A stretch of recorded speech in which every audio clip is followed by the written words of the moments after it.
For today's meditation, we are reading from 2 Samuel chapter 9, verses 1 to 13. And David said, "Is there still anyone left of the house of Saul, that I may show him kindness for Jonathan's sake?" Now there was a servant of the house of Saul whose name was Ziba, and they called him to David. And the king said to him, "Are you Ziba?" And he said, "I am your servant."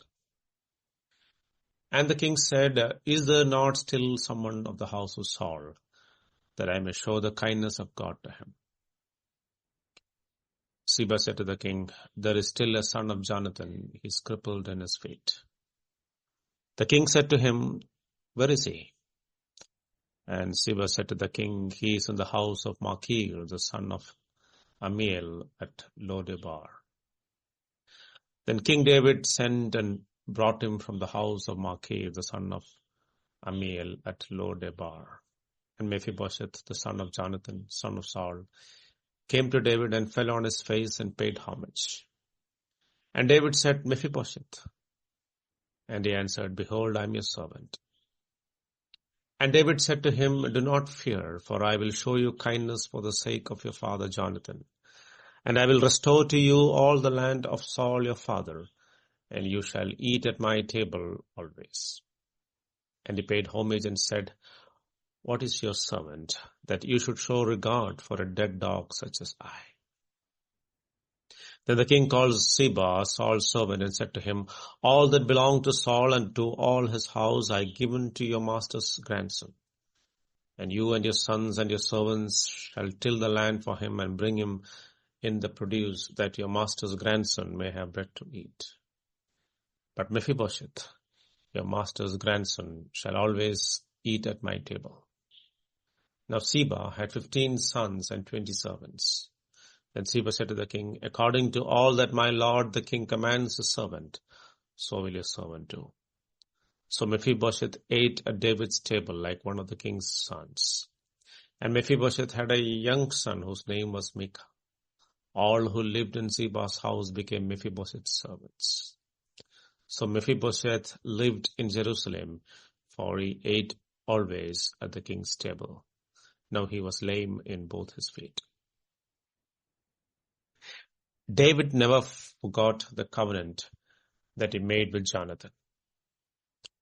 In 1 Samuel chapter 20, verse 14, we read, "If I am still alive, show me the steadfast love of the Lord, that I may not die. And do not cut off your steadfast love from my house forever." And the Lord cuts off every one of enemies of David from the face of the earth. And Jonathan made a covenant with the house of David, saying, "May the Lord take vengeance on David's enemies." And Jonathan made David swear again by his love for him, for he loved him as he loved his own soul. David showed the loyalty and kindness of God in his behavior to Mephibosheth, Jonathan's son. These are the results of being led by the Spirit and not by the flesh.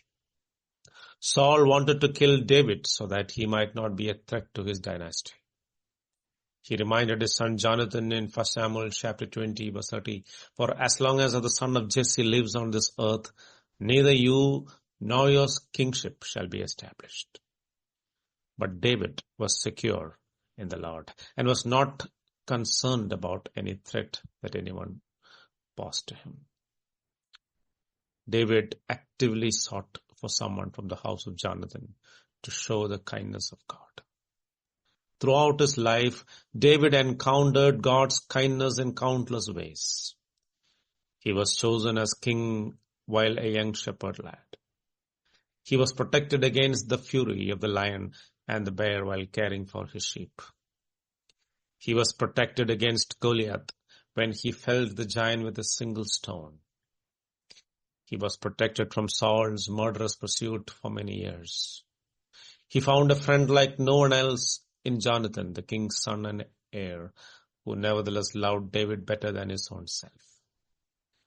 These experiences of God's mercy and grace shaped David into a man who could freely and generously give to others, not out of obligation, but out of an overflow of the kindness he had received. We love because he first loved us, says the Apostle John. While our experiences of human love are the primer, it is the experience of God's loving kindness through grace that we learn what kindness actually means. Otherwise, our attempts to show kindness might be motivated by self-interest, a duty, or a desire for recognition. Our awareness of the depth and extent of God's faithful love, knowing how much He had to forgive us, how much He has to forget, and how undeserving we are, must melt our self-righteousness. We are able to rejoice in sharing His love by giving the same joyful grace and abandon. We actively seek out those who need our loyal help and kindness. God's grace has appeared to us, teaching us to follow in His footsteps, to be led by His Spirit who has come to dwell in us forever. The servant of Saul, Ziba, told David about Mephibosheth, who might perhaps have been in hiding. He was lame in both feet because of a fall from his nurse's arms during their flight from the palace after Saul and his sons died in battle. Fearing the worst, the royal household scattered to avoid the wrath as they assumed of the new king. He might very well execute all the royal seed as Athaliah did much later and thus eliminate Saul's dynasty forever. But David had it in mind to do exactly the opposite.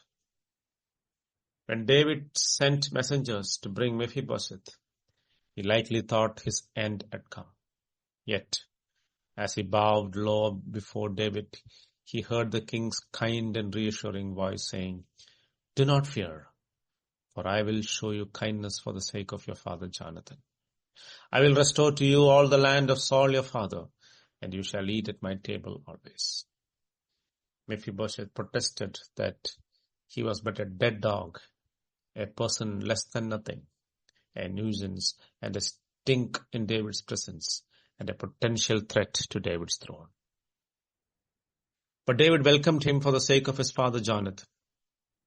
David not only restored to Mephibosheth all that Saul had possessed, making him wealthy, but gave Saul's servant Ziba, with his large family of 15 sons and 20 servants, to be his stewards and workers, making him a prince. The flesh cannot inherit the kingdom of God, no matter how great or skilled or cultured it is, any more than Ziba could inherit the fortunes of Saul. But Ziba became the servant of Mephibosheth. So will our flesh become our servant as we strike it under and allow it no room. Moreover, David brought him to the king's table, a mark of honor and trust. Even so did God, our King, show us mercy, bringing us into His presence to eat forever at His table, for the sake of Christ, in whose name we have forgiveness of sins and the outpouring of the Spirit of God.